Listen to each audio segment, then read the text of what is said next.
enregistré. Je vérifie. Alain Lallemand, je suis très heureux de vous retrouver à l'occasion de la parution de votre dernier roman en date, L'homme qui dépeuplait les collines, paru chez Jean-Claude Lattès.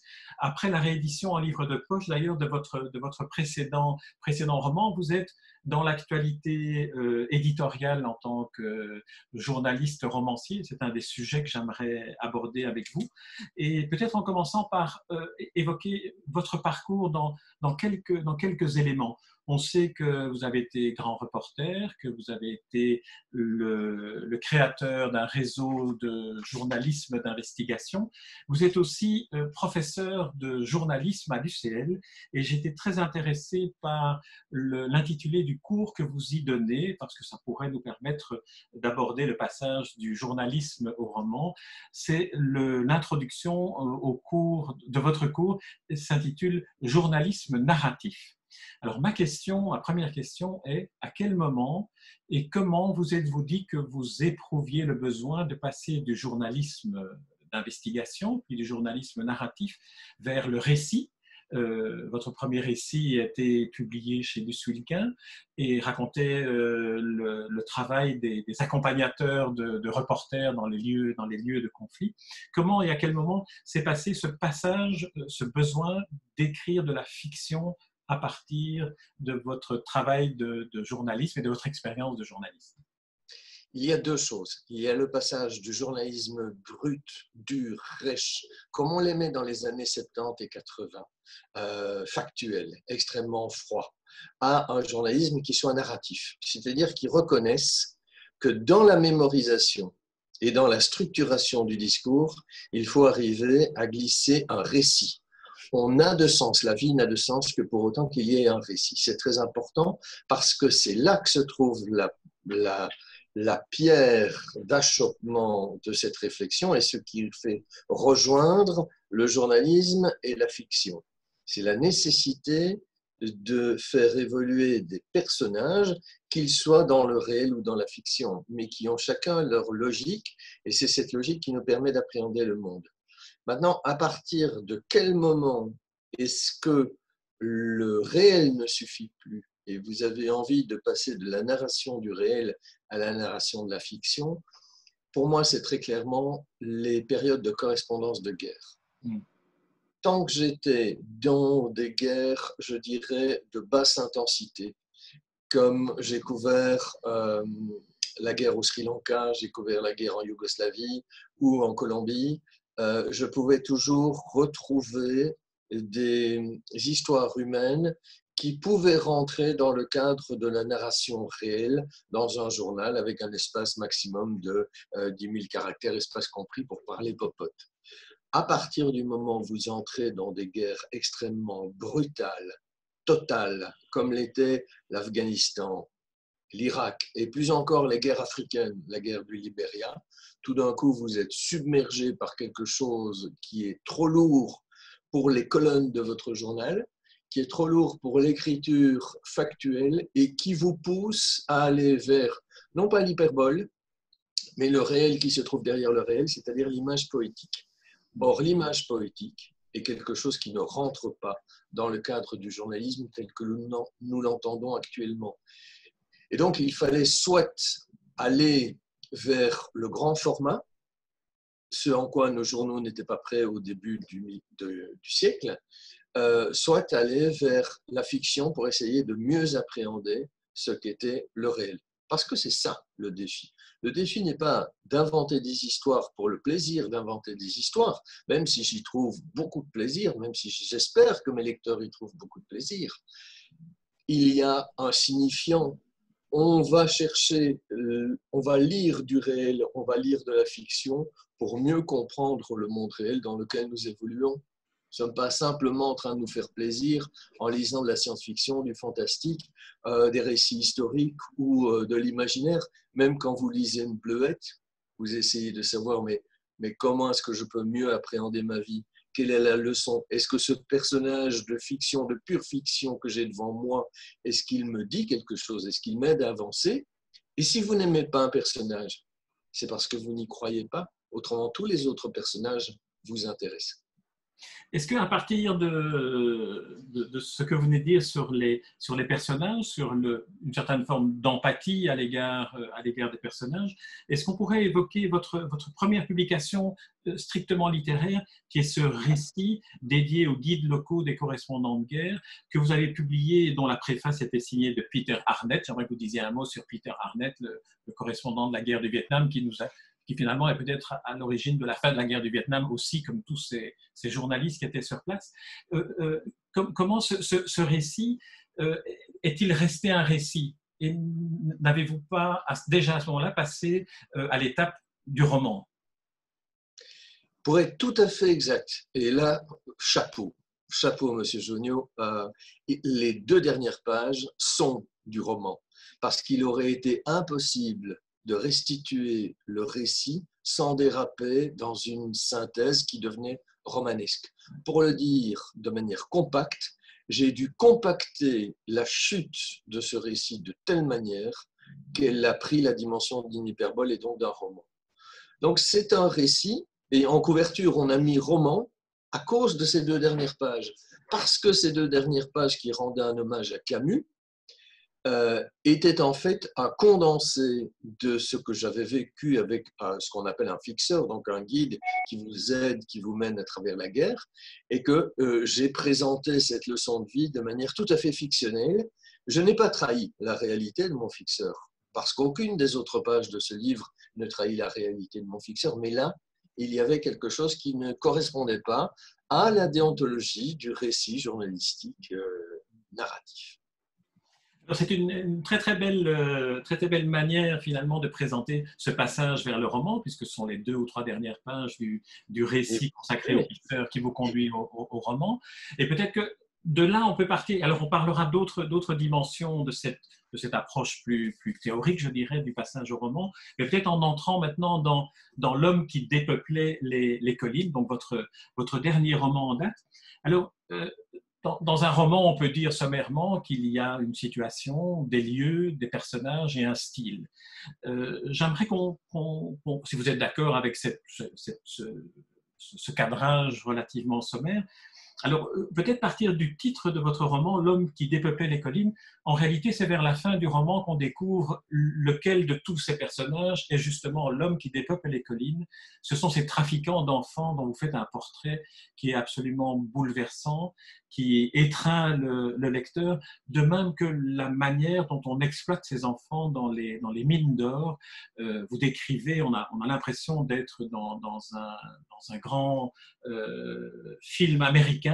Vous décrivez la manière dont des enfants sont engloutis littéralement dans des mines où ils sont enfants orpailleurs. Alors, comment est-ce que vous pourriez nous parler de la manière dont est entré cet homme qui dépeuplait les collines, qui est une partie de votre roman, pour finalement lui donner le titre et en faire ce qui est peut-être le plus émouvant dans le roman? Je disposais de débris. Vous savez, le journaliste, s'il veut devenir un vrai romancier, il peut aller puiser dans du matériau qui était professionnel, mais il doit faire très attention à ce que ce soit du matériau, je dirais, presque dégradé. C'est du compost, comme en jardinage. Ce sont des choses que vous avez rencontrées, mais pour lesquelles vous n'avez plus, il n'y a plus d'enjeu. Ce sont d'anciennes guerres, ce sont d'anciens personnages, ce sont des personnes que vous allez pouvoir réinventer, réimaginer, et vous allez pouvoir en faire une pâte qui est la pâte de la fiction. Ça, c'est la première des choses. Et donc, moi, ce qui était important ici, c'était à la fois de me dégager de toutes les réalités que je connaissais, essayer de les assembler dans une espèce de cohérence de lieux. Ce sont les lieux qui étaient la base, qui me permettaient de nourrir de nouveaux personnages qui étaient, eux, fictionnels. Et le journaliste a juste fait attention, il y avait une petite voix dans ma tête qui me disait « Le romancier ne peut rien inventer qui soit contraire à l'esprit du réel. » Voilà, donc il est question ici de… C'est très important ce que vous dites là, de rien écrire qui soit contraire à l'esprit du réel, c'est-à-dire voilà, y compris inventer du plausible. Ah, absolument. Donc, vous avez toute liberté pour inventer, vous êtes en pleine fiction, mais je ne pourrais pas, par exemple, prêter des sentiments ou un profil enviable à une personne que je sais fondamentalement détestable. Donc, je n'aurais pas pu trouver de circonstances atténuantes pour des trafiquants d'enfants que par ailleurs j'ai fréquentés dans le monde réel, dont je me suis inspiré. De la même manière, j'étais en totale liberté pour développer mes personnages d'enfants, mais je n'aurais jamais voulu trahir les enfants que j'ai réellement rencontrés au fin fond des mines d'or. Voilà. Ceci étant dit, maintenant, vous prenez un peu de tout et de rien en tant que romancier. Il y avait la chute de Mobutu, il y avait plusieurs périples faits au Congo, au Zaïre, dans l'extrême est du Sud Kivu. Il y avait la volonté de faire renaître les grandes fraudes que j'avais découvertes de manière documentée dans les Panama Papers. Il y avait la volonté aussi de faire vivre de grands personnages de la vie belge, qu'ils soient économiques, politiques, militaires, et de leur redonner une place compréhensible dans une fiction qui les valorise, parce que je pense que la fiction aussi a le grand avantage de dire le réel, mais n'a pas pour volonté de dénoncer les choses. Il n'y a aucune frustration chez le journaliste qui me ferait de moi un romancier. J'ai du plaisir juste à réinventer et à restituer avec plus de relief parfois la réalité que je découvre. Donc oui, j'ai fait avec du Congo, et une fois que j'ai eu cette matière du lieu, j'ai eu des idées de personnages, et vous avez, comme beaucoup d'écrivains, je pense, des flashs. Et vous dites, voilà, je vois telle image, et donc ce ne sont plus des lieux et des personnages, c'est un ensemble d'images fortes dont vous dites, ok, je dois les restituer dans un patchwork, et ce patchwork doit faire un roman qui soit compréhensible. C'est finalement le fil narratif romanesque qui crée la cohérence, non seulement entre les différentes situations que vous venez d'évoquer, mais aussi entre les différents lieux et les différents personnages. Ainsi, on est, bien sûr, on l'a compris, au sud Kivu, on est dans cette zone où les mines d'or, mines de diamants et aussi gisements de matériaux, de matières premières qui sont maintenant extrêmement recherchés. On est dans tous ces grandes manœuvres de corruption, de politiciens en Afrique autour de Kabila qui est explicitement cité. On est dans les grands groupes qui investissent des achats de zones minières en dépeuplant ces zones-là et en privant des paysans de leurs revenus. De tout cela, vous avez redonné une certaine cohérence qui permet au lecteur du roman, une fois arrivé à la fin du livre, de se dire je comprends mieux l'Afrique, mais je comprends mieux aussi la manière dont un journaliste a pu l'aborder. Un de vos personnages est un journaliste, Hugo, journaliste du soir, et vous faites une description du journal Le Soir et de Bruxelles qui a dû faire infiniment plaisir à vos collègues, à tous ceux qui travaillent dans cette espèce d'immense fourmilière qu'est une rédaction de journal. C'est vraiment une manière pour le lecteur, et c'est le roman qui permet cela, d'entrer comme une petite souris dans un environnement dont il découvre vraiment comment ça fonctionne. C'est aussi ça la jubilation du journaliste qui raconte en tant que romancier? Mais écoutez, évidemment, puisque vous avez le plaisir, vous retrouvez dans des situations qui sont romanesques, que vous n'avez pas l'opportunité d'expliquer, simplement parce que ce n'est pas pertinent. Si vous constituez un jour un réseau international de journalistes, le but du jeu est de faire de l'investigation, pas de se raconter. Par contre, le romancier a ce plaisir justement de raconter la manière dont se produisent ces grandes enquêtes internationales que nous avons vécues de 2013 à l'heure actuelle.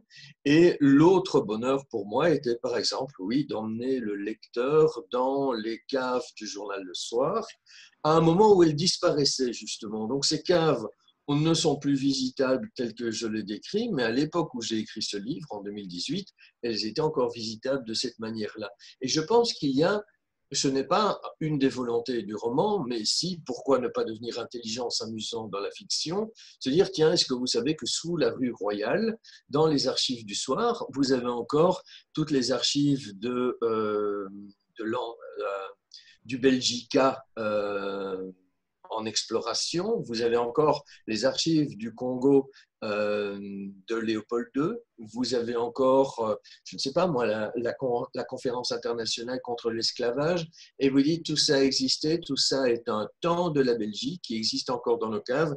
Et vous avez l'impression d'être comme dans La recherche du temps perdu de Marcel Proust, où vous avez ces couches d'existence et de réel qui viennent se surimposer. C'est très intéressant de le raconter. Pourquoi est-ce que dans un roman, j'éviterai de parler de l'odeur des arbres au printemps tout près de la place Royale, si la place Royale est notre réalité à tous?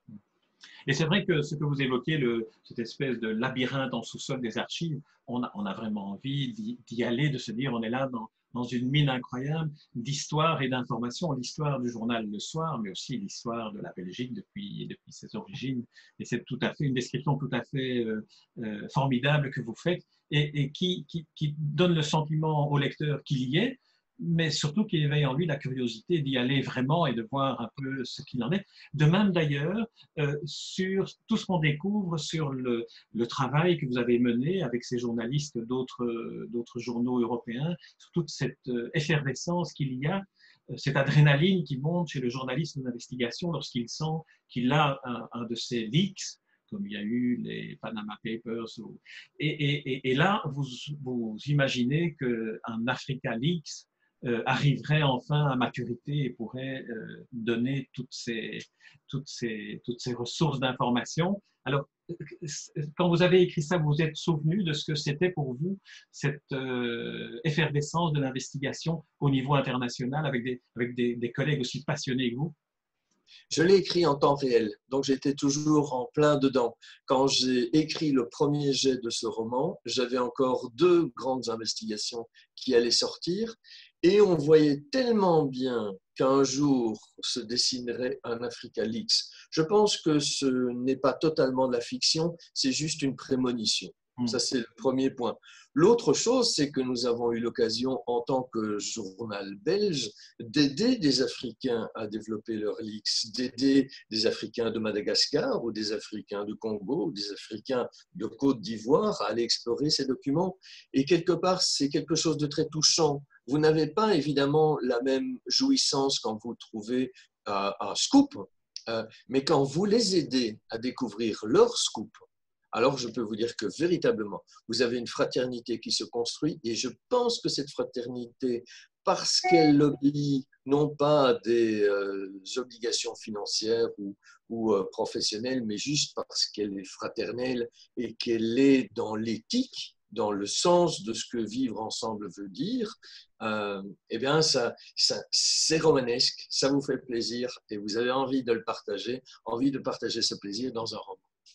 Alors, quelques mots sur quelques-uns des personnages que vous avez inventés ou que vous avez reconstitués, notamment le personnage de cet ingénieur géologue qui se trouve embarqué dans un contrat avec Baron Mine, je ne sais pas si vous dire Baron Mines, qui est une grande société de prospection minière qui a toute une série de territoires acquis dans des zones aurifères, dans des zones de prospection. Alors, ce personnage est une invention romanesque tout à fait multiple et complexe, puisqu'il est un enfant, un jeune homme, enfin un homme noir, adopté à la naissance, donc qui a une racine en Afrique vers laquelle il va, mais sans avoir plus aucune attache vers l'Afrique. Et ce personnage est un personnage qui se construit finalement au fur et à mesure où il découvre ce qu'est cette Afrique et ce qu'est le travail qu'il est appelé à y mener. Alors, construire un personnage comme celui-là, c'est issu de plusieurs pièces ou c'est imaginaire? C'est un personnage idéal, je dirais. C'est un pur imaginaire. C'est un pur imaginaire. Vous vous dites, tiens, voilà les images que j'ai, donc c'est flash, voilà les lieux. Vous avez quelques traits de personnages qui s'imposent et vous vous dites, mais le héros, qui est-il? Parce que ce personnage-là est le véritable héros de cette histoire. Les journalistes ne sont que périphériques. Le véritable héros, il part, il naît, il renaît en fait quand il arrive dans son Afrique natale, il se redécouvre, il se construit, c'est un Bildung, et il est le héros de cette histoire. si ce n'est évidemment les personnages féminins qui, à mon sens, sont toujours les véritables héros de toutes Oui. les histoires. Alors, il y Et a deux donc, plans. Oui. Pardon. voilà, il y a toujours un personnage féminin qui correspond à un personnage masculin dans ce roman. Et il est une construction, une pure fiction. Je suis incapable, et je vous mentirais si je vous dirais, tiens, tel trait physique vient de telle personne, tel trait de caractère vient d'une autre. Il est absolument la résultante d'une envie de faire voyager quelqu'un qui serait finalement un béné, un pur esprit, et qui va prendre son poids au fil des événements. C'est vrai que c'est un voyage d'initiation avec cette jeune femme, puisqu'effectivement, il y a plusieurs couples dans le roman. Il y a ce personnage de Lucas et cette jeune femme, Xara, qui est finalement comme une presque incarnation idéalisée, une image d'Épinal d'une Afrique qu'il aurait pu rêver, ce Lucas. Mais elle est une réalité totale. Elle, je la remercie à la fin du livre, et donc elle existe absolument. Elle ne porte pas le même nom, mais elle a bien la même fonction. Et il m'est arrivé dans ma vie professionnelle de rencontrer quelqu'un qui avait, grosso modo, pas du tout le même caractère ou pas du tout le même background en termes de passé particulier, mais qui correspondait à cette nécessité d'avoir une Afrique citoyenne qui se bat aujourd'hui au Sud Kivu. Alors, le dernier personnage que j'aimerais évoquer, mais brièvement, puisque nous arrivons au terme de cet entretien, et l'évoquer d'une manière un peu plus spécifique, c'est le personnage du journaliste Hugo, qui est ce journaliste du journal Le Soir. Il dit à un moment donné, au terme d'une rencontre, interview, mais interview off the record qu'il a avec une personnalité de la partie politique de l'intrigue, la personne qui l'interviewe lui dit on est bien d'accord, il ne faut rien publier de cela, et il lui répond même pas dans un roman, point d'interrogation. Et je me suis dit qu'il y avait là une sorte de clin d'œil entre ce personnage Hugo et Alain Lallemand, l'écrivain journaliste. Et le deuxième élément sur lequel j'aimerais vous faire réagir concernant ce journaliste Hugo, c'est qu'à un moment donné, j'ai le sentiment qu'il se pose beaucoup de questions sur la dimension utile, le sens qu'a son métier de journaliste après toutes ces années où il est allé sur le terrain. Est-ce que c'est un sentiment qui est partagé par les journalistes aujourd'hui, tellement le monde est devenu compliqué ou tellement l'information circule n'importe comment? Alors, en ce qui concerne ce petit pied de nez qui se trouve à l'intérieur du roman, où on pense que je suis en train de faire, en tant que journaliste, un clin d'œil via un de mes personnages et que je vais révéler quelque chose que j'aurais vu, je suis désolé de vous décevoir, c'est une pure trouvaille romanesque. Je me suis dit, avec le profil que j'ai, que le lecteur va découvrir en 4e de couverture, si je me permets une pareille tournure, les gens vont penser que le journaliste est en train de se substituer brièvement au romancier. Il n'en est rien. Pure trouvaille de romancier dont je suis très content. Avouez que ça marche. Et l'autre chose qui correspond à cet état d'âme un peu amer, comme ça, du journaliste principal, ça vient d'une réflexion qui n'est pas ce n'est pas une amertume de la part des journalistes de manière générale, c'est simplement qu'il existe plusieurs journalismes de dimensions différentes et qui agissent sur des plans différents. Et que je pense qu'il est très dommage que parfois certains journalistes pensent avoir réinventé la roue, avoir trouvé la pierre philosophale, alors qu'en fait, il faut toujours rester très humble. Ce que nous trouvons dans une catégorie ou dans une discipline de journalisme n'est que le complément d'autres disciplines de journalisme. Je fais, moi, aujourd'hui du journalisme culturel, rien d'autre, et c'est un journalisme extrêmement intéressant au niveau démocratique, tout aussi intéressant que la correspondance de guerre ou la grande investigation ou l'analyse politique ou même le journalisme sportif quand il est fait avec conscience. Et c'est l'ensemble de tout cela qui fait que le journalisme a du poids.